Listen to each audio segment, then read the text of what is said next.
keadaan. Waktu berlimpah maupun kurang, tetapi Yesus yang mempesona hatiku. Dia beri damai dan kesempatan baru di setiap musim kehidupan. Waktu ku kuat maupun lemah, tetapi Yesus yang mempesona hatiku. Dia beri hidup dan kesempatan baru. Sekali Yesus, selamanya Yesus. Harapanku tak akan hilang, karena kasih-Nya sekarang ku ada. Oh Yesusku, ku cinta Kau selamanya.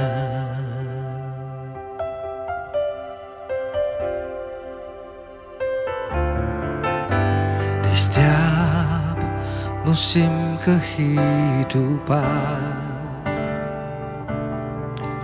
waktu ku kuat maupun lemah, tetapi Yesus yang mempesona hatiku.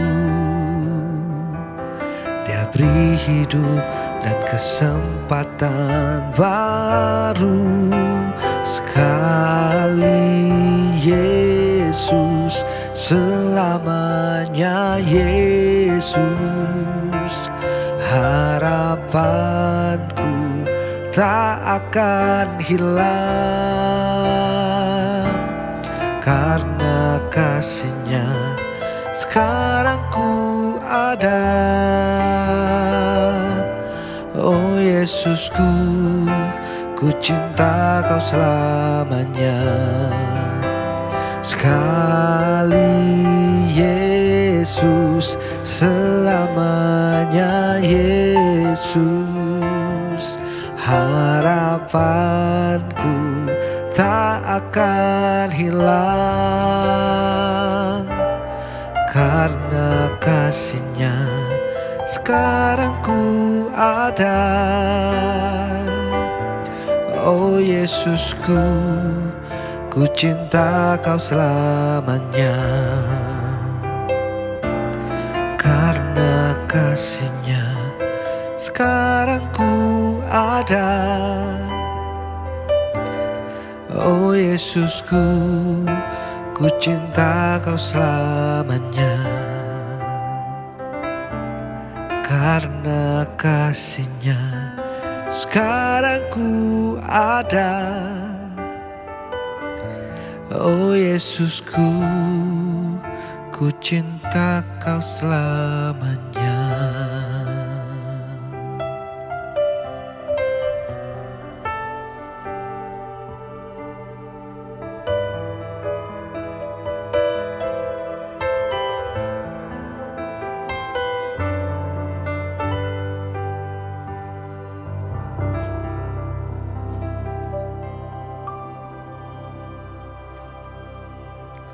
Jumpa lagi di Roti Manis. Kali ini buat kita-kita atau teman-teman yang sedang pacaran, nih kita mau bahas tema ini. Tapi yang lebih spesifik, boleh nggak sih pacaran beda agama? Kita coba bahas sama-sama ya. Banyak orang atau ada orang-orang yang mungkin berpacaran beda agama dengan berbagai alasan. Mungkin alasan yang digunakan, ya kita kan saling suka, ya saling seneng, karena secara penampilan atau cara bergaul, wawasannya luas, wah enak. Yaitu membuat kita tuh rasa tertarik, pacaran. Udahlah soal agama ngapain sih? Lagian kan kita pacaran beda agama tuh kita belajar toleransi. Atau Ya kan Tuhan kita sama-sama Tuhan itu kan satu, Tuhan itu Esa. Jadi udahlah, kita nggak usah pikirin soal itu. Lagian, saya pernah pacaran memilih yang seiman, toksik. Ngapain lagi? Nah, teman-teman, jadi ada banyak alasan mungkin yang digunakan untuk memilih berpacaran beda agama. Nah, terkait isu ini, maka perlu kita bertanya lebih dahulu. Apa sih pacaran itu? Dan kenapa berpacaran? Kenapa pertanyaannya penting, teman-teman? Karena ini yang menjadi dasar kita memikirkan tentang boleh atau tidak pacaran beda agama. Karena berpacaran itu bukan apa? Bukan sekedar memenuhi tuntutan sosial. Wah, gue lagi kosong nih, perlu pacar. Atau dibully sama teman-teman. Alah, lu sendiri mulu, pacaran dong sana. Gitu kan. Bukan itu. Bukan juga supaya tidak lonely hati kita. Bukan juga punya pacar supaya apa? Having fun. Dan bukan juga untuk sekedar menikah.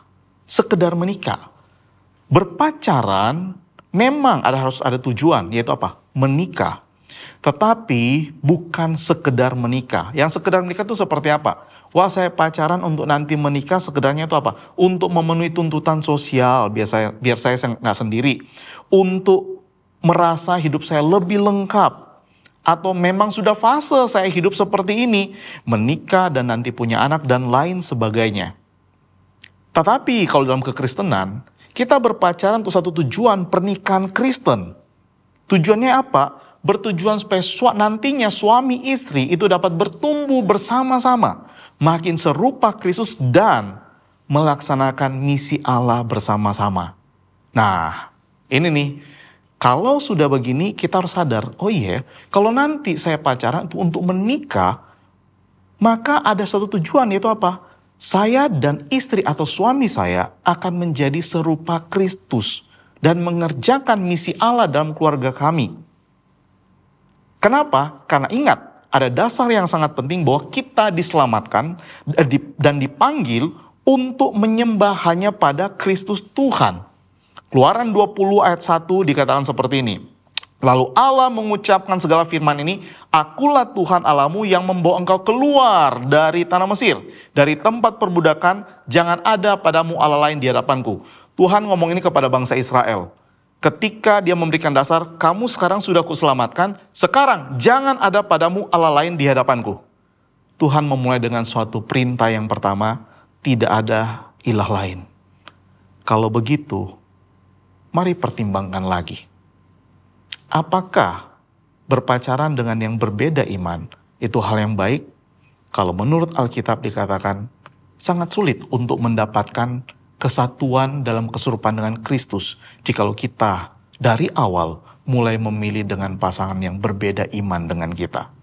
Ulangan 7 ayat 3 bahkan Tuhan menekankan secara spesifik kepada bangsa Israel soal tidak boleh ada ilah lain di hadapan mereka. Yaitu apa? Ulangan 7 ayat 3 berkata seperti ini, firman Tuhan, janganlah engkau mengawin dengan mereka. Anakmu perempuan janganlah kau berikan pada anak laki-laki mereka, ataupun anak perempuan mereka jangan kau ambil bagi anakmu laki-laki. Sebab mereka akan membuat anakmu laki-laki menyimpang daripadaku, sehingga mereka beribadah kepada Allah lain. Maka murka Tuhan akan bangkit terhadap kamu dan ia akan memunahkan engkau dengan segera. Tuhan berkata, secara praktis bagi bangsa Israel, apa artinya jangan ada padamu Allah di depanku? Yaitu apa? Jangan menikah dengan orang-orang yang tidak mengenal Tuhan, mengenal Allah Yahweh. Karena mereka membawa engkau menyimpang dan engkau akan beribadah kepada ilah lain. Kisah Rasul 4 ayat 12 bukankah sudah menyatakan juga? Dan keselamatan tidak ada dalam siapapun juga selain dalam Dia. Sebab di bawah kolong langit ini tidak ada nama lain yang diberikan kepada manusia yang olehnya kita dapat diselamatkan. Jadi ketika berbicara soal pacaran, kita harus sadar, pacaran ini soal hal yang spiritual. Sekali lagi, pacaran adalah hal spiritual.